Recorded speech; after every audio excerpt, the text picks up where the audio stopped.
SBC នេះខ្ញុំពឹងអ្នកផ្សេងជួយទៅខ្ញុំបើខ្ញុំមែនទេខ្ញុំពឹងអ្នកផ្សេងហ្នឹងចាំខ្ញុំធ្វើខ្លួនឯងបាទ So ladies and gentlemen, let's proceed with the presentation on media and information literacy in digital context by the Dr. Raymond Leo, a media professor. The floor is yours, sir.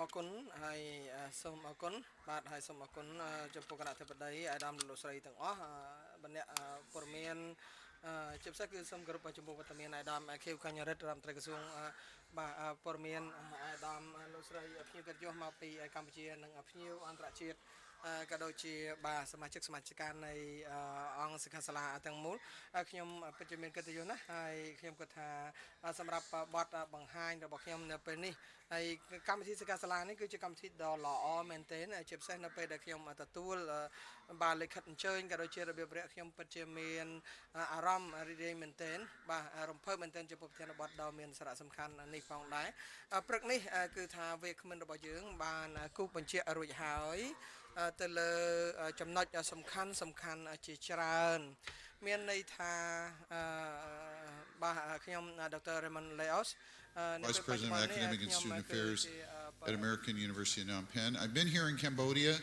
Even though I'm from the United States, I consider Cambodia my home. I've been here, my 21st anniversary of being here in Cambodia will be celebrated on August 15th. And this is my home, and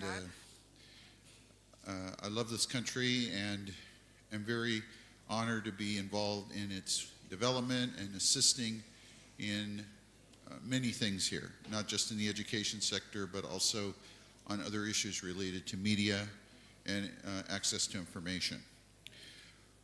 What I'd like to do this morning is to talk about, and I think the minister mentioned this and other speakers mentioned this morning, of the challenges of what we call fake news.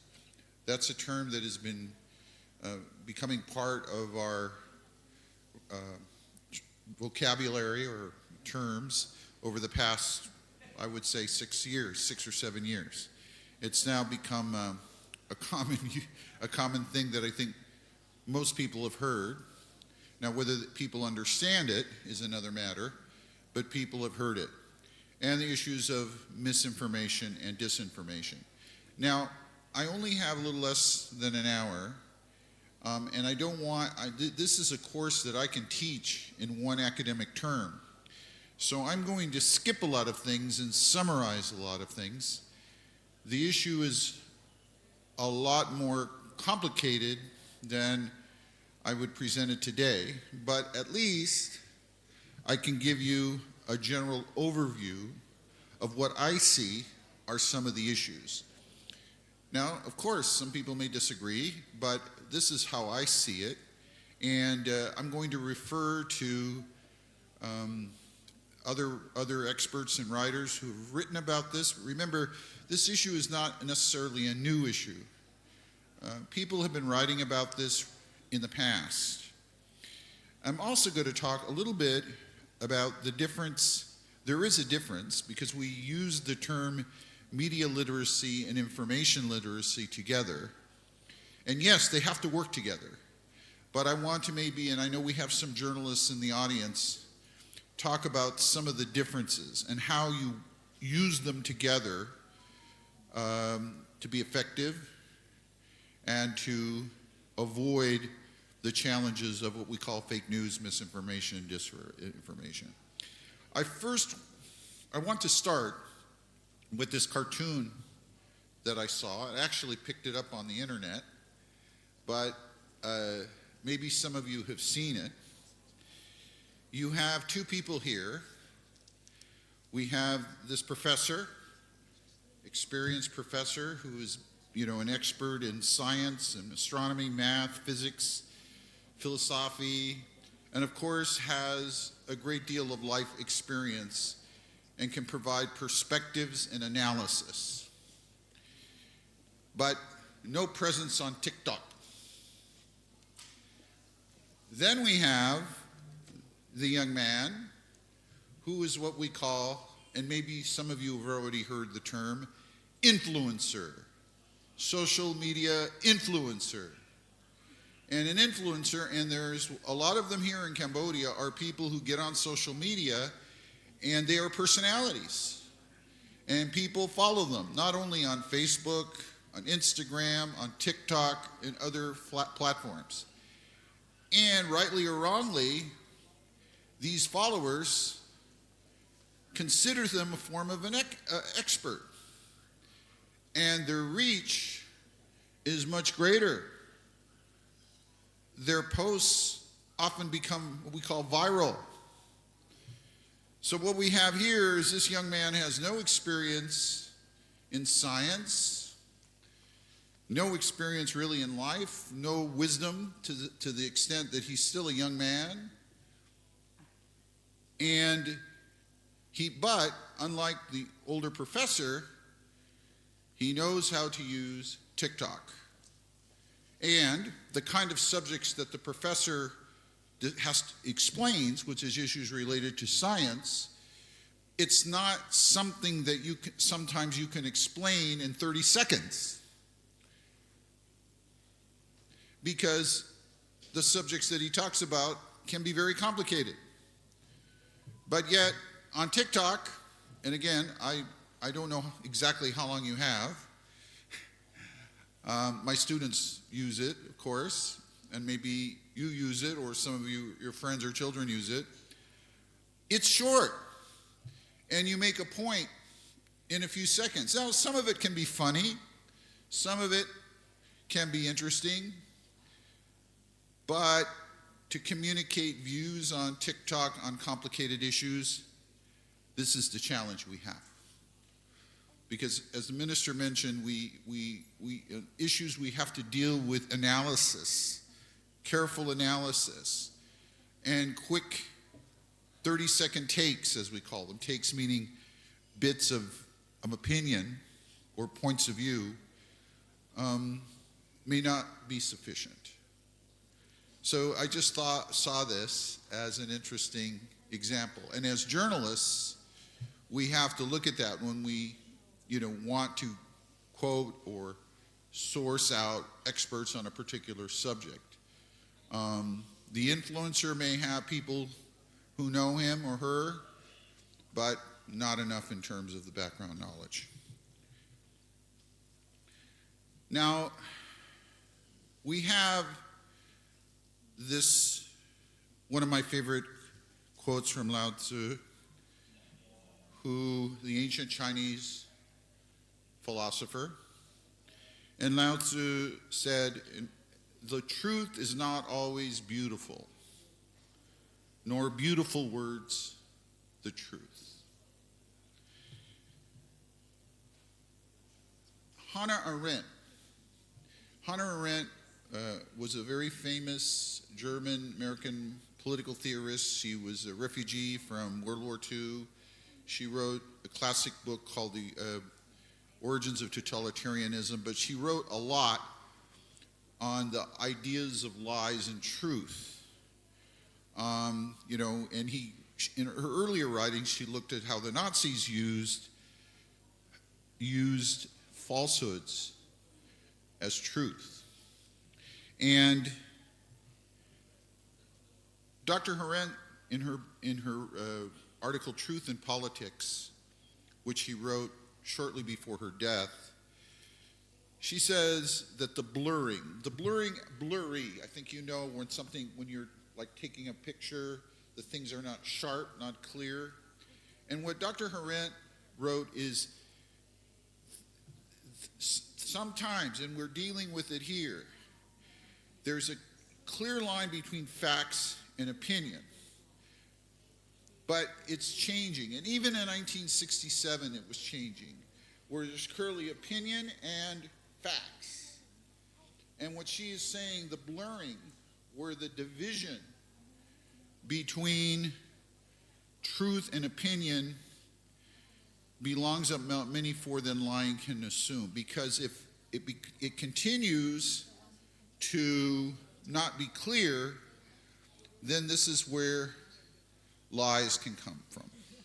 Where a person is saying something that's not based on fact, based on his views. The influencer may say something, and his followers may take it as fact, even though what he's saying is an opinion that is often not based on truth, not based on data.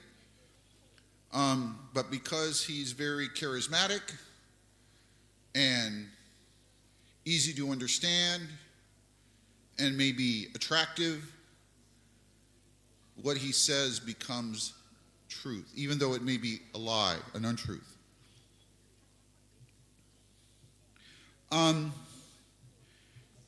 Dr. Redd, I think if she was alive today, she died, I believe, in 1973, 74. If she would have been alive today with the growth of social media and misinformation and disinformation, what we call fake news, it would not surprise her because she would see it, she saw it coming. And, we're seeing, of course, increasing amount of user-generated content on social media pages, meaning this is content created by people on the internet.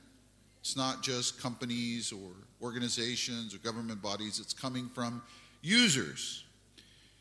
The increasing amount of tailored news feeds. You talk about the tailor, because I'm big, I have to go to get a suit made.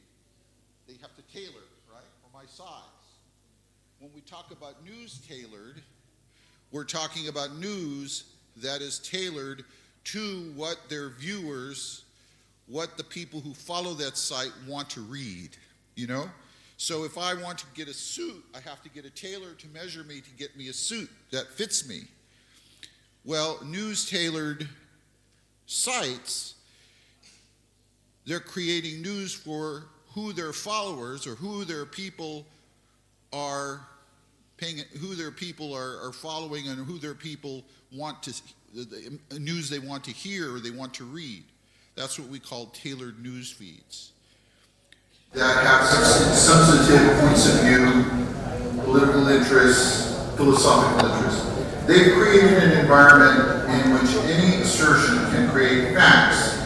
It can say it's true, upon which the claim is true. Now, I don't know if you've heard this term, human confirmation bias. This psychologists have studied this, and there's media studies now is a growing field. There is a human tendency to look for information that accepts our current worldview, meaning we have a certain idea, a certain philosophy. We look for information that confirms our worldview and rejects what does not. Commonly referred to as confirmation bias. So, even though you don't read what you disagree with, what you don't follow, you don't read it. You only read things, or only see things, or see videos, or see content that supports your point of view. When instead, what I often do, we all have our points of view, whether it's our philosophy, political views, political tendencies. In the United States, I have to say I tend to follow the Democratic Party. But do I read what the Republican Party writes out? Of course I do. I want to see what the other political tendencies write for me to get their ideas and points of view. It doesn't mean I have to agree with it. But if I want to better make an argument, I have to know what the other side is saying. But in confirmation bias, you don't have that. So if I was a United States citizen, and this happens today with both main political parties in the United States, if you're a Democrat, you only seek out information that supports Democratic points of view. If you're a Republican or a Trump supporter, you only seek out things that support Trump and Trump point of view. That is a common human bias, that we seek information that supports our point of view And we don't take any time, even though we may disagree with it, to read the other side of the view. It's almost as if we're afraid to hear what the other side is saying, thinking it's going to change our mind. But that happens. That's a common human view. And we call that also, there's another thing called the echo chamber. Echo. I don't know if you've heard the term. So I don't know what the word is in there, but I can't remember some influence of this. But an echo is like if you go in a cave and you say, hello! And then you hear, hello, hello, hello. Where are you? Where are you? Where are you? It continues. And an echo chamber is where I tell you something, I read something, I say, did you know this happened? Even though it may not be based on facts. And then another one person spreads it, another person spreads it. That's what we mean by echo chamber.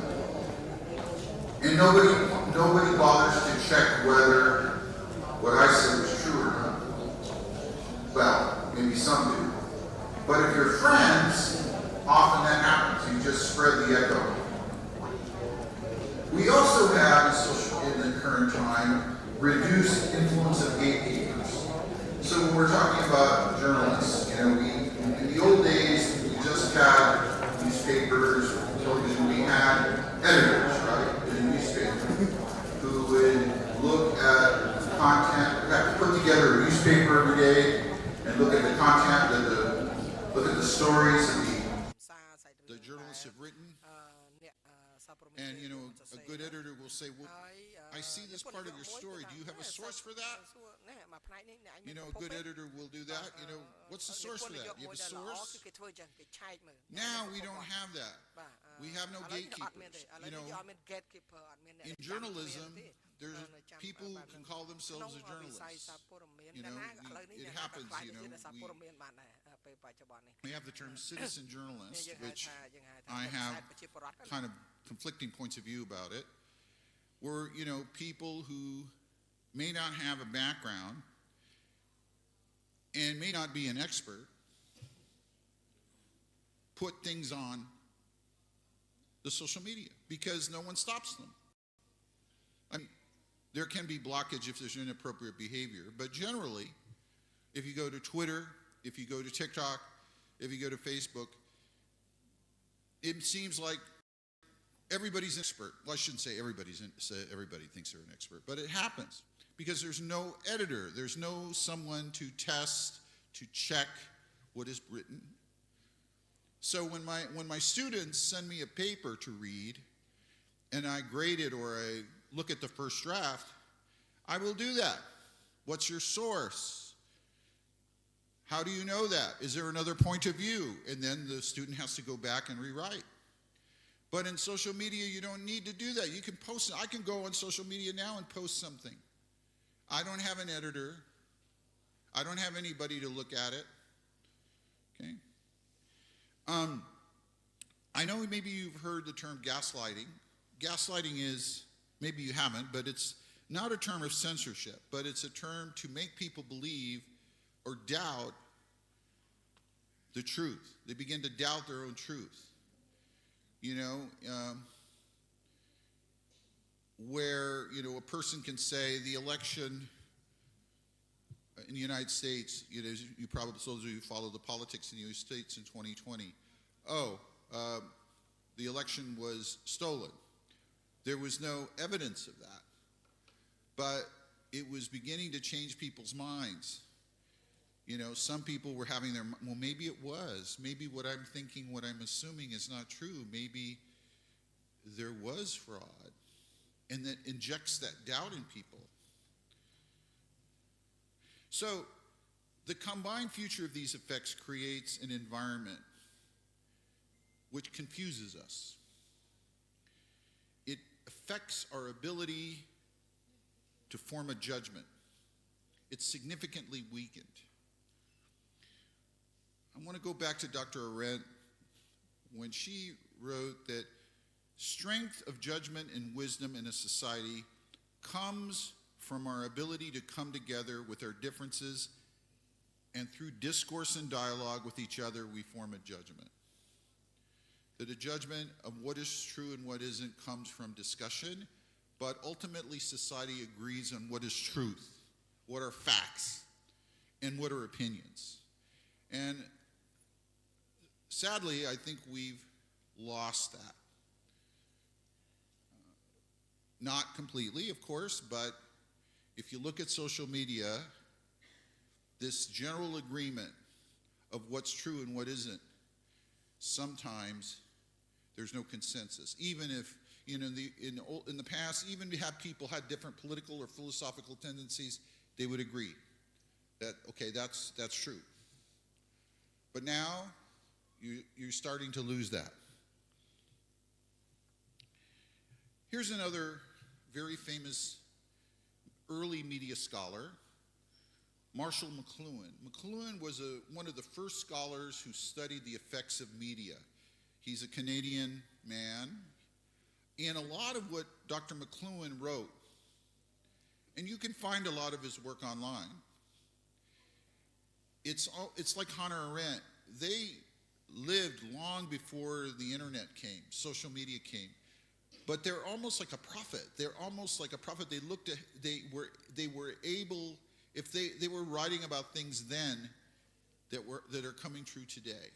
And like Hannah Arendt, if Dr. McLuhan was still alive, he would not be surprised. Now, Dr. McLuhan wrote that human history can be divided into 4 eras. The acoustic age, where we got information from sound, where people verbally.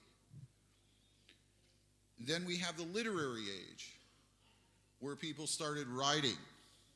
And then you had distribution of the writing through the printing press, the print age. And now, the electronic age. Now, remember, Dr. McLuhan was alive when you had the invention of the radio, which was a big technological achievement, and the growth of television. Now, when I was a little boy, growing up in the 70s, early 80s, I remember how television was considered to be, it's affecting society. I remember, don't let your kids watch too much TV, just like keep your kids off the internet. I remember my mom would turn off the TV when I was watching too much TV. Go do your homework, go outside and play, read a book, because kids were watching too much TV. Like now, with the internet. So Dr. McLuhan said that this new age, the electronic age, was not an altogether bad thing. Like I said, social media is not an altogether bad thing, of course. I'm not saying it is. It's a great way of bringing people together, of getting news out quickly. It creates a community of people where we can all share things together. He called it a global village, an age where everyone has access to the same information through technology. And the medium is the message. What he meant by that, very famous line from him, that the medium means media, so it could be the radio, the book, the newspaper, the internet, social media. The kind of media can affect the kind of message that is brought through. So, for example, a photograph can communicate information in a different kind of way than writing about it. And the same thing as social media can affect how the message can be sent. We talked about the influencer and the professor. The influencer can present information in a simple, attractive way for his or her followers, so the message is affected by the communicator.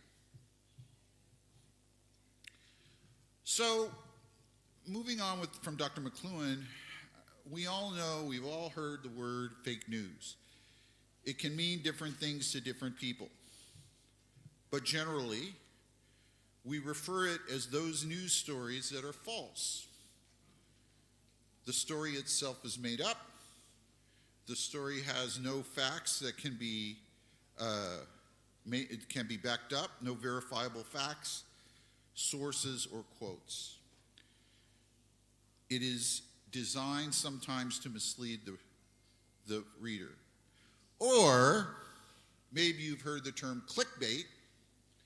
It can be a way to generate clicks. And that can be a moneymaker too. And maybe you know with clickbait, you can see a headline, and then you click on the story with the headline, and the story has nothing to do with the headline, right? Or the story is very different from the headline. I think that is true of clickbait. You know, when you're fishing, you have bait to attract the fish, right? Clickbait means you put something to attract the user to click. And again, for some companies, they depend on that to show advertisers that they get a lot of people viewing the site to convince advertisers to advertise it for them. Now, fake news is also used to describe news that can be considered misinformation or disinformation. Now, got to remember, some stories may have truth on them. Yeah, they could present truth, but they don't put it in context. As you know, and journalists know this, that if I say something, it might be related to a different context. You have to put something in context, okay? If I say something about my friend in a joking way, another person may interpret it as being an insult, but with my friend, he knows it's a joke. Because the person who reads it may not understand of the context that when I said something to a friend, and sometimes when we talk to our friends, we say funny things that if people didn't know that it was funny and our friend knew it was funny, they would interpret it as being, oh, you said something very bad to your friend. But my friend would be laughing because the context is different, right? So some stories may have some truth in them. Yes, I said this, or this happened, but lack any context. It may have some truth, but also may be lacking in another part of the story, verifiable facts or sources. Or, as I said, they might include some verifiable facts, but they use inflammatory, meaning strong language, angry language, accusatory language, and leave out important facts and only present one viewpoint. So, misinformation is false or inaccurate information that is mistaken or carelessly created or spread without malicious intent. That means I tell you something that may be not correct, but I thought it was true. And maybe I carelessly I spread it, but I didn't do it on purpose. Okay? There is no intent to deceive. It's still not good. The information is not correct, but that may be due to the person spreading information carelessly or mistakenly. Okay? I remember when I was a teacher a few years ago, I had this happen where I told a student, okay, I'll be leaving. Please give me your assignment today because I'm going to be leaving later this week for the United States. And what I meant is I was taking a few weeks off to see my family. But the student thought, oh, I was leaving Cambodia forever.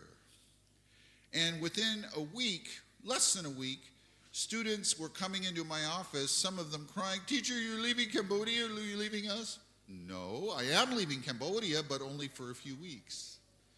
Because the student started this, spread it to her friends, even though maybe she didn't do it on purpose, she thought I said, or she assumed that I was leaving Cambodia permanently. It was wrong, but it was because it was carelessly communicated. Now, disinformation is a bit different. Disinformation is where someone deliberately, on purpose, intentionally creates and spreads information in order to influence opinion or obscure the truth. Now, I want to close in this next final few minutes, and we have, as I said, we have journalists in the audience, and maybe you know all this. Maybe you probably have been through various workshops and trainings, and you know this. Dr. Rebecca Pitts, who is an academic in the United States and Canada, she has written a lot on how people, even average citizens, can improve their media literacy. So the one thing is, how did you get the article? Was the article or video forwarded to you? Did a friend or a relative share it on social media? So if you get it from somebody, trace how the information has moved. How did it go from your friend? Where did your friend get it? What was the original source? Now remember, sharing doesn't automatically mean that an article is true or false. You have to dig deeper to find out what is the root of this information. Where was it originally published? Who wrote it? Who first shared it? The evidence that's presented to support the idea or points. Is there evidence, facts to support the argument? Even in an opinion, when you give an opinion, you have to support your ideas with facts. A well-rounded opinion piece, even though it's opinion, you want to support your opinion with facts to make your argument. Like in a debate. Is it old news that is passed off as new information? Now, another thing is, how did you feel when you saw the information? Now, fake or extremely biased, agenda-driven news is often made to incite you, to make you more upset, to make you fearful or angry at others or other groups. When you see it, the more likely you are to click on it. If a story makes you have strong feelings like anger, I'm not always, but there's a good chance it's designed to do that. It's a sign that you're getting manipulated for one reason or another. What is the agenda of the news? That's number 3. Who benefits from this information?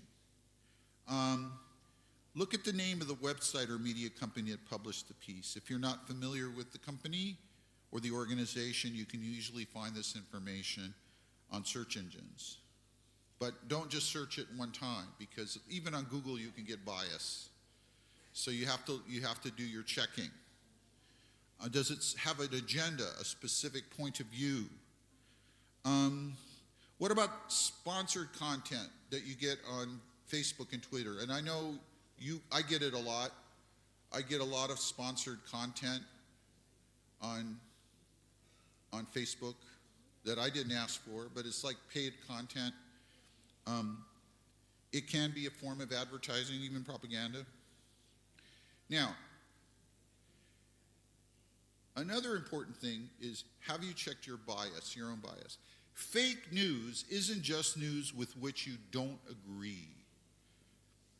It's easy to recognize untruths when the writing opposes your point of view, but it's much more difficult to identify untruths when the writing supports your own opinions. So, again, I'll go back to the United States, as I tend to have more of a U.S. Democratic Party tendency, but when I see things on the internet that support in general what I think, but it's badly put together, it's biased, it doesn't have good sourcing, I still think it's bad. Even though I may agree with the point of view, but it's badly put together. But most people aren't like that. I mean, part of it is that as a professor, as someone who's trained to do this, I can have that, but people tend to just focus on people that they disagree with, but also look at, well, I support your general point of view, but it has a lot of flaws. It's not sourced well. Bad language is used. Incitement is used. We have to look at that. Have you checked with other sources? Very important as journalists. if you see an event, and not just journalists, but you're reading in the internet, if I see something on the internet about some event that has happened, somebody who said something, somebody who's dying, a famous celebrity is dying, but I can't find that any news about the celebrity dying, I can't find news about this event or incident, then if you're only hearing it from one source on something that's important, you would think that other, I can go on TV and go to CNN. CNN's not saying anything about it, but I'm finding it from this news source on the internet. Suspicious. Is there a general consensus or agreement among respected news sources? Do the general news sources, the BBC, Channel News Asia, some of the respected news agencies, CNN, there's others as well.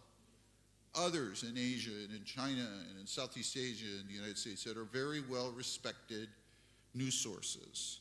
Is there a general agreement? Who is being interviewed and used as a source? Is the person that you're using an expert?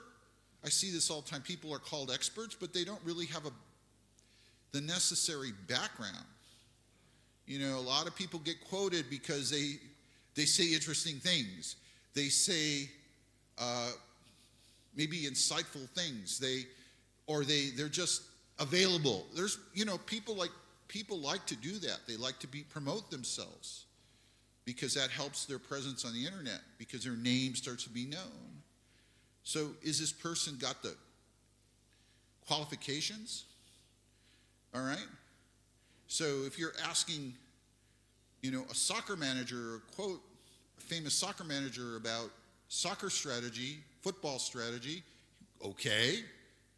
But if that same manager, okay, in the premiership, who's a well-known coach, but then you start asking about, the war in Ukraine, he's not an expert in that. He may respond as a citizen, but he's not an expert in that. But if you ask him about football strategy and how to motivate football players, yeah. So who is the source? Is she or he someone whose expertise is related or relevant to the story? So finally, I want to talk about what is behind the rise of fake news and disinformation. Democratization of information creation, which is a good thing. But because now you have so many people who can go on the internet, go on social media, and give information, even though they may not be qualified, because social media is accessible to everyone. So, but there's the good part of social media about the democratization of access, giving people access to give their points of view, to get information. That's great. But then there's the negative side, which it's democratization, but it allows people who may not have the requisite background to give opinions. We call that information socialization. Instead of receiving your information directly from institutions like newspapers, televisions, we acquire it via friend-to-friend forwarding on social media platforms, on Facebook, on Twitter, on TikTok, even Instagram. And the separation, we call this atomization, the separation of individual news stories from the source, meaning we get a lot of our news from friends who have read something on social media. We don't get it directly from the news source, okay? Article is shared by family, friends, and the original source of the article matters less to readers now than who is the person who shares it. We call that the information echo chamber, the bubble, right? We only hear from those who are in our circle of friends. And anonymity, meaning, we have the idea of trolls who go on and making comments to create arguments, and they may use a false name, okay? And a lot of online content, the people giving online content sometimes give false names or don't give a name. Who wrote the story? Who is the person giving the commentary? Accountability and responsibility is reduced because of this. Okay, so the use of bots, right? Adapting micro-targeted messages in real time, using bots to get information out to people, right? Can be used by machines. Okay, I want to move quickly to our conclusion where we're talking about media literacy and information literacy. The Aspen Media Literacy Leadership Institute, which is an international institute that deals with issues of media literacy, way back in 1991, with the coming of the internet, they were beginning to see that this was going to be an issue and a problem. And the Aspen Media Institute defines media literacy as the ability to access, analyze, evaluate, and create media in a variety of forms. That's media literacy. And some important skills in media literacy, and you who as a citizen or even as a journalist have to know, be able to identify fake news, looking past the headlines, meaning checking who the author is, what is his or her background or expertise or credentials, the date of the news, finding corroborating, sorry there was a spelling problem, corroborating, meaning supporting sources and identifying biases, and using multiple sources. Don't just depend on one source in the story. And looking at the language that is used in the story. That can tell you a lot. If the person is using very emotional, insightful language, that may be that this is a biased story. Question numbers, question data, question figures. Numbers and data need to be scrutinized. You need to look deeper. Where did they get this data? How did they arrive at this conclusion from this data? Also, photographs, images. We need to be aware, and I think those of you who are journalists, but also citizens know this, that a picture can tell 1,000 words, are worth 1,000 words. How are photographs, how powerful media images can be. And of course, we have to develop multimedia skills, particularly as journalists. We have to recognize that media now comes in many forms, and we need to be skilled in many of them as possible, and becoming responsible media creators if we're creating media, creating relevant, accurate information. Then we also talk about information literacy. Now it's a bit different, and I know, as I said before, they're often used together, MIL, right? But they're different.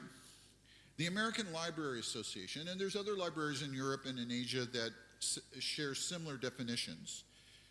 The ALA defines information literacy as a group or a set of abilities requiring individuals to recognize when information is needed and having the ability to locate, evaluate, and effectively use the needed information. Like, as a journalist, you want to research certain kinds of information, or as a citizen, you want to look up information. That's the idea of access to information. You want to get an answer to a question you might have, an issue you might have. Where do you find it? If you have media literacy, you begin to know where to get or where to find it, almost like in the library, right? Social media, the digital media is your library.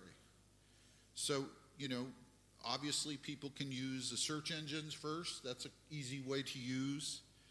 But the idea of media literacy, you identify what is it the information that you're looking for, and where to find it, how to access it, and be able to, once you get the information, determine whether it's true and determine if it's relevant to what your case may be.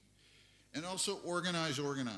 Because sometimes if you're doing research or trying to find information, there's a lot of information, a lot of data. So you have to be able to organize your data. When you do research, I do research, and sometimes I find a lot of information. I have to organize the information so you can effectively access it later when you need it. And communicated what you found to other people in a clear, ethical, and legal way. Now, The difference between media literacy and information literacies, excuse me, that's another spelling it. I was writing very fast, typing very fast. The difference between media literacy and information literacies, not literacies. Information literacy, as I said, identifies a particular person's need. What is your need for information? And then locating it, evaluating, and using the information effectively to answer a question you might have or a need you might have. Now, media literacy means how you use media or how you access media.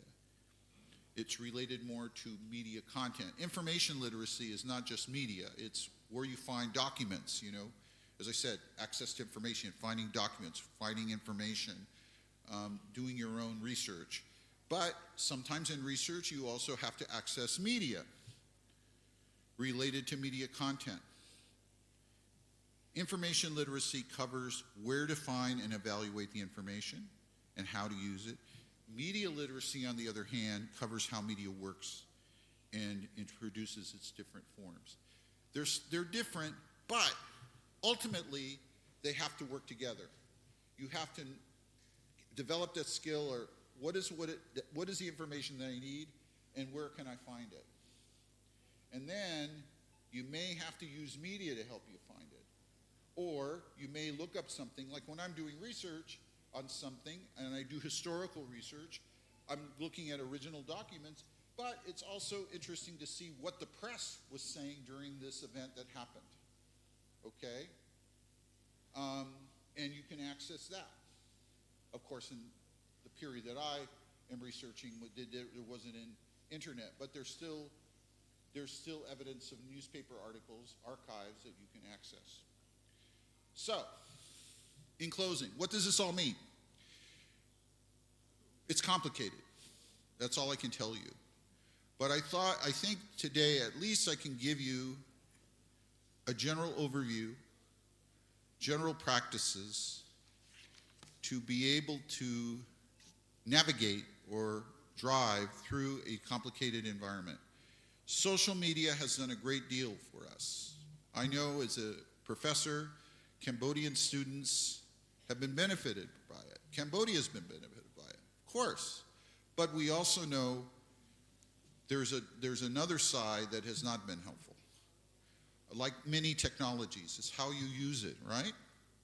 You have a knife. The knife can be used for violence, but a knife can also be used for cooking our food, doing useful things to make our lives easier. The same thing with the social media. Get its benefits, benefit from that, it can help society. You know, I have a lot of friends who are monks, and you know, the monks have used, I think, social media quite well. I mean, my friend, Venerable Kusapia, maybe some of you know him. I remember when he's just starting this Facebook page, and I talked to him about it. And, you know, he's been able to access and to get young people interested in Buddhism and interested in improving their life and learning about morality. So that has been great. But of course, we've seen other things where it's not been used. So anyway, that's it. I hope I provided at least with some background. Again, I'm very honored to be part of this event. Great program. My thanks to all of you. Thank you.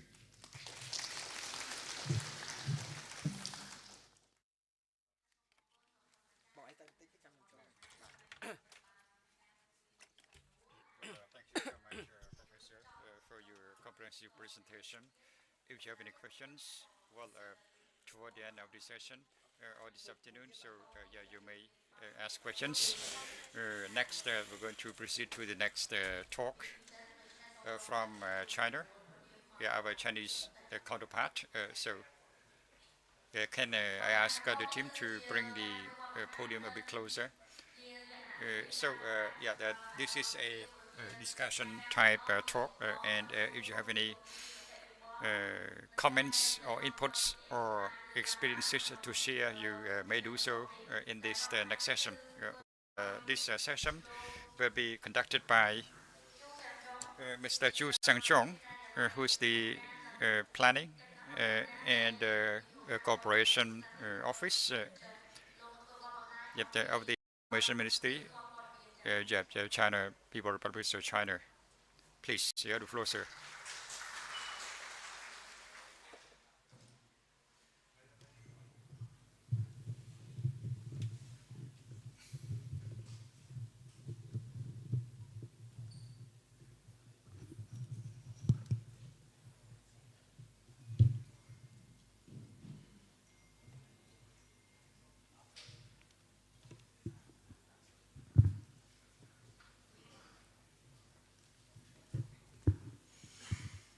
Your Excellencies, សូមគោរព distinguished guests, អាយដាមលោក dear ទាវ friends, ភ្ញៀវកិត្តិយស Good morning. អន្តរជាតិមិត្តភ័ក្តិ My name is អរុន Zhu សួស្តី Xiaozhong. បាទ I'm ខ្ញុំឈ្មោះ from the ជូសៅចុង Information បាទ Department មក of the ពី Chinese Foreign Ministry.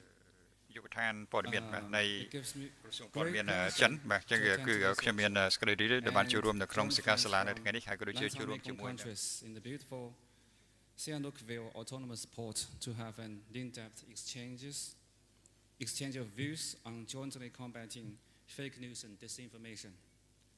My sincere thanks to our host, the Ministry of Information of Cambodia, for providing us with this valuable opportunity and for the thoughtful arrangement it has made for the workshop. 7 years ago, in Sanya, Hainan Province, leaders of 6 countries along the Lancang-Mekong River jointly announced the launch of Lancang-Mekong Cooperation. Over the past 7 years, countries along the river have maintained very good cooperation. China's trade with the other 5 countries increased by 115%. The China-Laos Railway was put into operation smoothly. The construction of the China-Thailand Railway is progressing steadily. We all passed through the Phnom Penh Sihanoukville Expressway yesterday and saw the road wide and smooth. The LMC in agriculture, public health, poverty alleviation, disaster reduction, and people-to-people exchanges has also brought real benefits to the people of the 6 countries. More than 50 years ago, the then Chinese Foreign Minister Chen Yi wrote a poem saying, I live upstream and you live downstream. Drinking from the same river, we enjoy a friendship strong and deep. This unique sentiment of drinking from the same river has closely linked up our 6 countries. Today, the LMC sets an example of joint efforts to build a nation community with a shared future. At present, momentous changes unseen in a century are evolving at a faster pace. The awakening of the long Western world is picking up speed, and Asia, the world's most populous continent, has played an important role in the international architecture. At the same time, the once-in-a-century pandemic has exerted a far-reaching impact on the world. This, coupled with the rise of deglobalization, the resurgence of unilateralism and protectionism, the sluggish global economic recovery, frequent flaring up local conflicts and turmoil. Some countries have engaged in bloc politics, inciting bloc confrontation and stoking tensions and conflicts.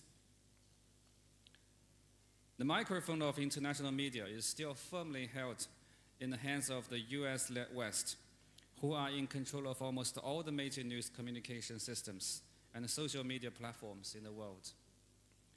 Nearly 90% of international news are broadcast in English and French. The 3 major news agencies of the West, the AP, Reuters, and AFP, contributed 80% of the news released in the world. And the top 5 social media platforms by the number of active international users are all based in the United States.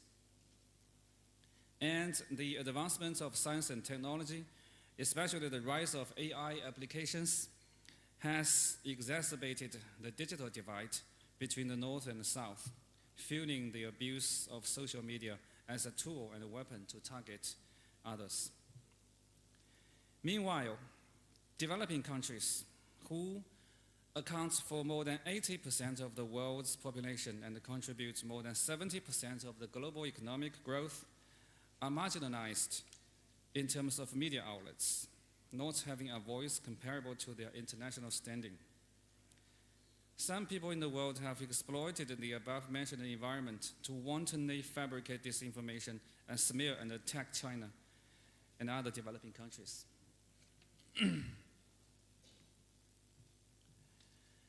In recent years, China has become the victim of unprecedented cognitive warfare, which fabricates a large number of lies, seriously attacking and smearing China's image and interests. Among them is the democracy versus authoritarianism. This narrative has forcibly divided the world into two blocks and labeled some countries as authoritarian. In essence, this is a typical example of using ideology and values as a tool to suppress other countries in the name of democracy. In fact, it is undemocratic to define one's own country as a democracy and other countries as authoritarian. China also enjoys democracy. We have our own democracy, and the Chinese people's approval rating of the government has been above 90%. While a recent opinion poll in the US shows that about 3/4 of the respondents complain about the state of affairs in the country. 60% of the country is 60% think the country is on a wrong track, and 62% are dissatisfied with the US democracy. So facts speak louder than words. On the Taiwan question, some people have concocted several false narratives, such as Ukraine today, Taiwan tomorrow. The Taiwan question is not China's internal affair. China is changing the status quo of the Taiwan Strait. This is apparently an attempt to mislead the international community on the Taiwan question. The Taiwan question is China's internal affair. The One China principle was confirmed by the UN General Assembly Resolution 2758 and recognized by 182 countries around the world. The true status quo of the Taiwan question is that both sides of the Taiwan Strait belong to one and the same China. Taiwan has never been a country. Although the two sides have not yet been fully reunified, China's sovereignty and territorial integrity have never been divided. Some Westerners have also wrongfully alleged genocide in Xinjiang. This is the biggest lie of the century. A former CIA official has publicly admitted that it is their strategic purpose to use Xinjiang to destabilize China from inside and contain China. There should be a video. Oh, okay. It's a video from the media. You can review it. There's no sound.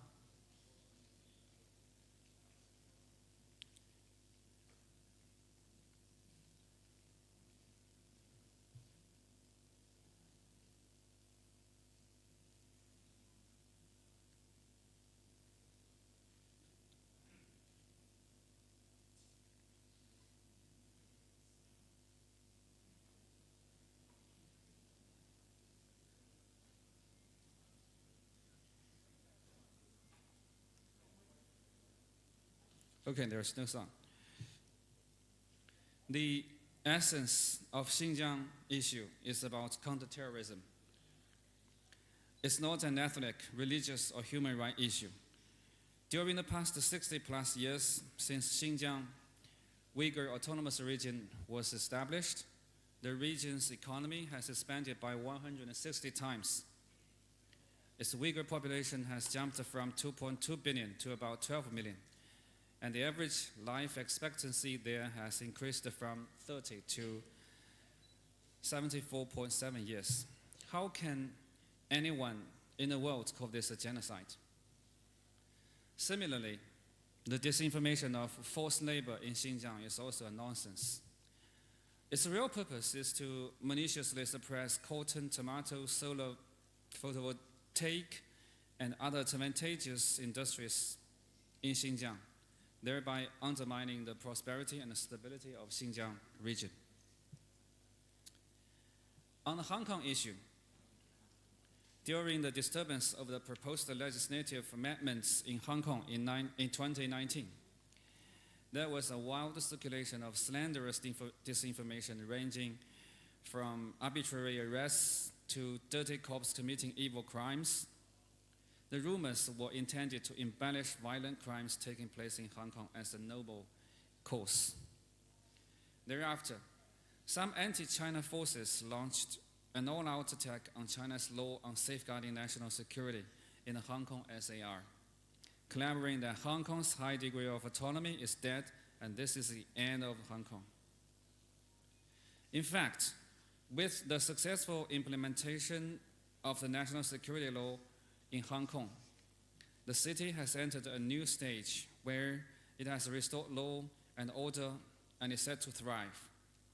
The rights and freedoms of Hong Kong residents have been better protected and the rule of law and the business environment improved. Foreign investors' confidence in Hong Kong has continuously enhanced, and Hong Kong's standing as an international financial, trade, and shipping center strengthened. All this has shown that the national security law is a safeguard and ensures the security, stability, and tranquility of Hong Kong SAR. Since the outbreak of COVID-19, some people in the world have repeatedly used the origin tracing of the virus as a pretext to make up stories and disseminate disinformation against China. They launched a smear campaign, fabricating such lies as China was the origin of the virus and demanding that China apologize for the outbreak, turning origin tracing into a political issue. In fact, China has all along been open and above board in origin tracing. We invited WHO experts to conduct origin tracing investigations in China, have supported and participated in the global scientific origin tracing effort, and are firmly opposed to any form of political manipulation.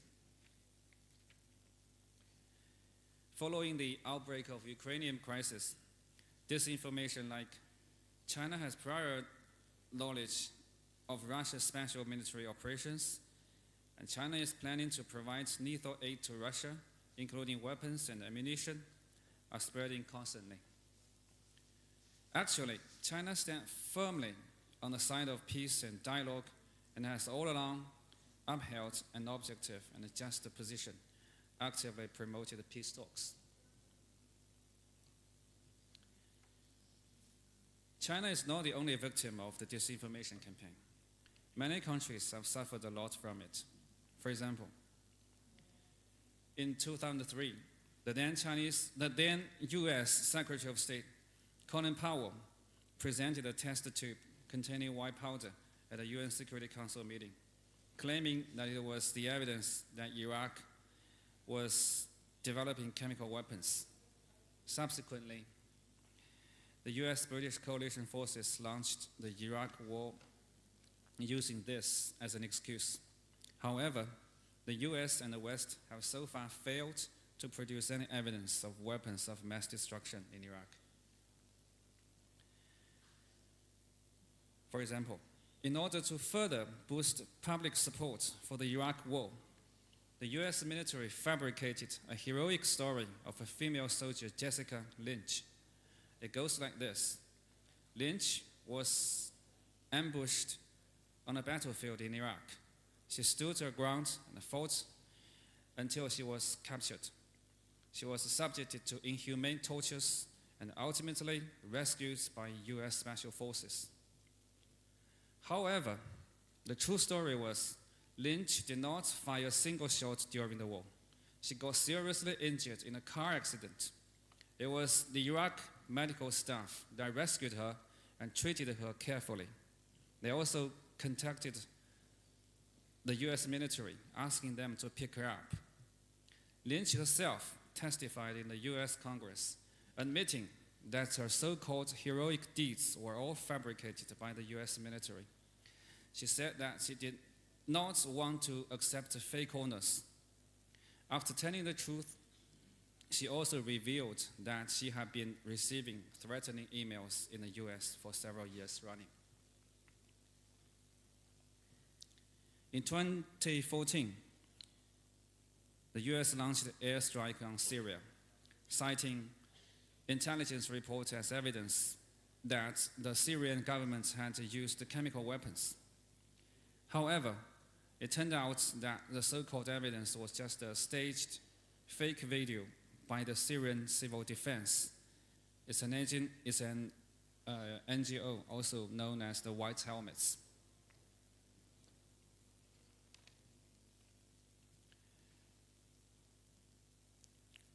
Allow me to share some of our views and countermeasures against the disinformation. We all know that fictional stories have been inseparable parts of human life. Everyone loves to watch Hollywood movies.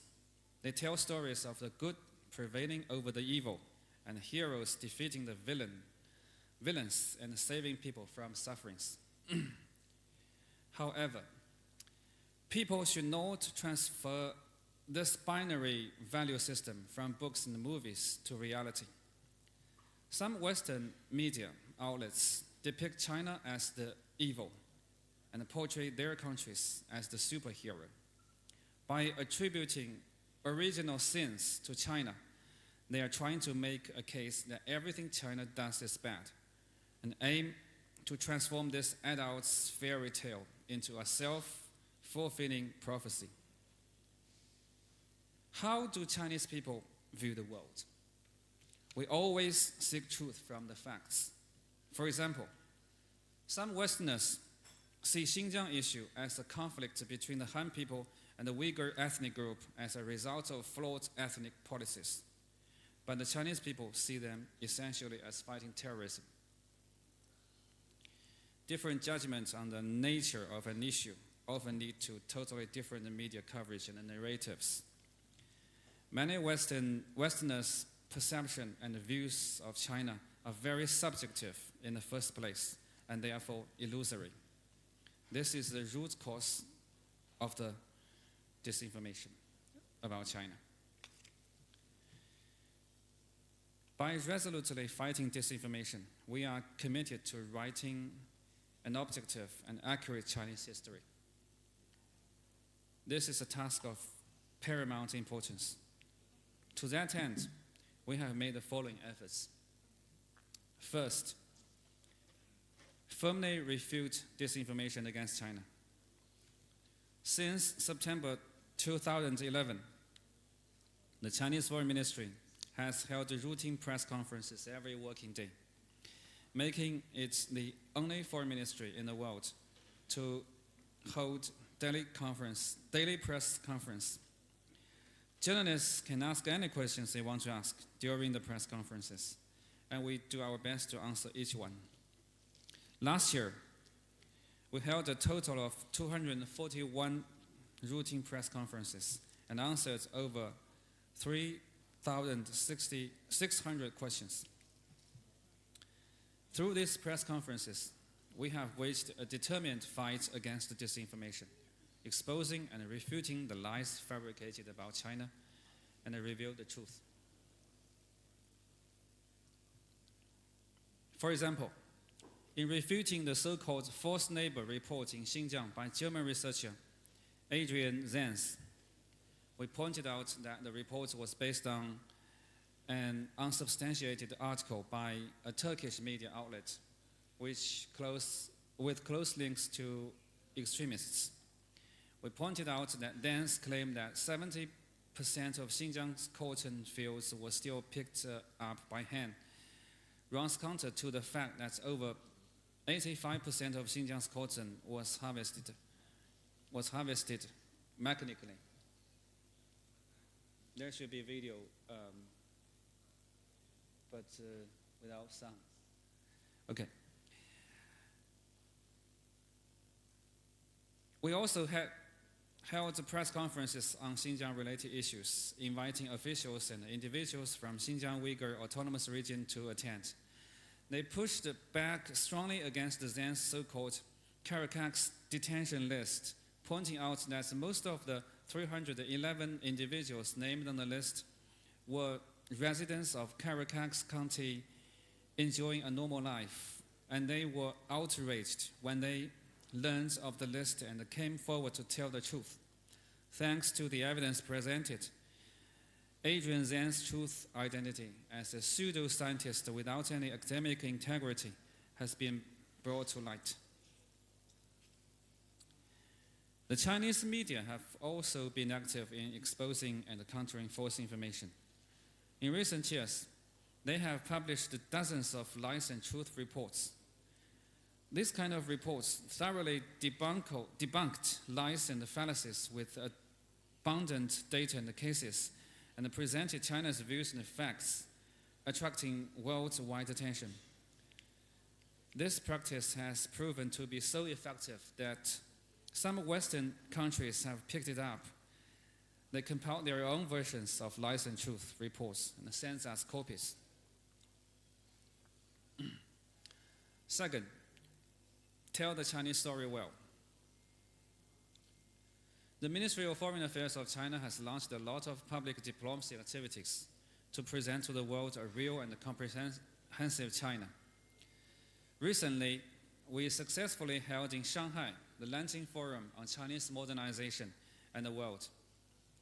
President Xi Jinping sent a congratulatory letter to the event. State Councilor and Foreign Minister Qin Gang delivered a keynote speech at the opening ceremony.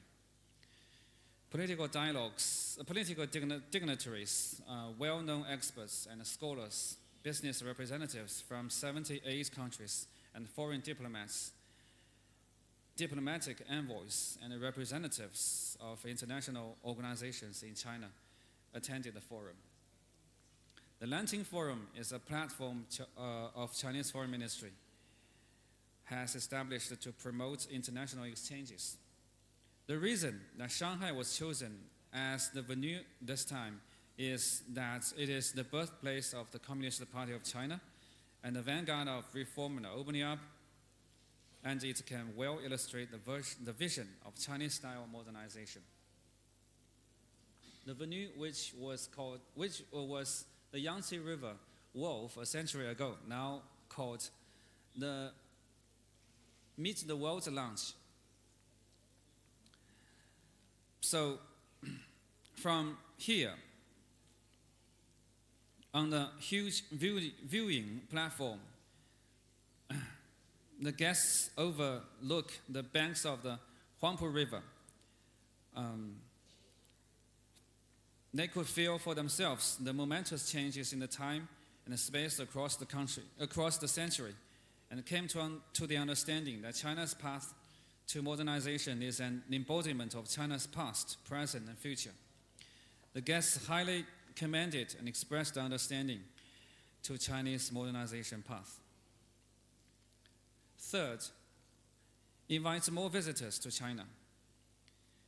An important experience we have learned from work is that as long as the foreign friends come to visit China, their impression of China would change for the better. In particular, many journalists from developing countries have completely different perceptions of China after visiting the country. I didn't expect China to be so modern and the Chinese people to lead such a happy life. I hope to learn from China's experience, said some foreign journalists after the visit. In recent years, we have invited journalists from many developing countries to China to cover the 20th National Congress of the Communist Party of China, visit enterprises and universities, and experience a variety of cultural activities. All of these have enhanced and consolidated their friendly sentiment toward China.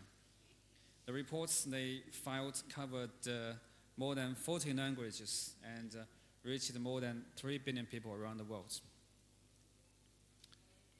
As far as I know, Journalists from Cambodia, Laos, Myanmar, and Thailand visited China in the first half of this year to cover the annual meeting of the Boao Forum for Asia and the Asian Youth Leaders Forum. They got first-hand knowledge about China's urban development and people's lives and wrote nearly 60 excellent reports. Cambodian journalists also braved the rain to participate in the tree planting activities during the Asian Youth Leaders Forum and planted trees symbolizing the everlasting friendship of Asian youth. We will continue to hold such useful activities.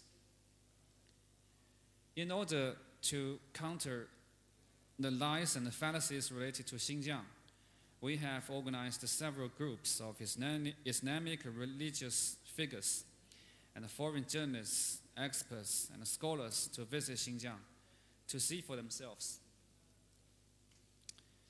After the tour, they all spoke positively of the Chinese government's achievements in counterterrorism and de-radicalization in Xinjiang.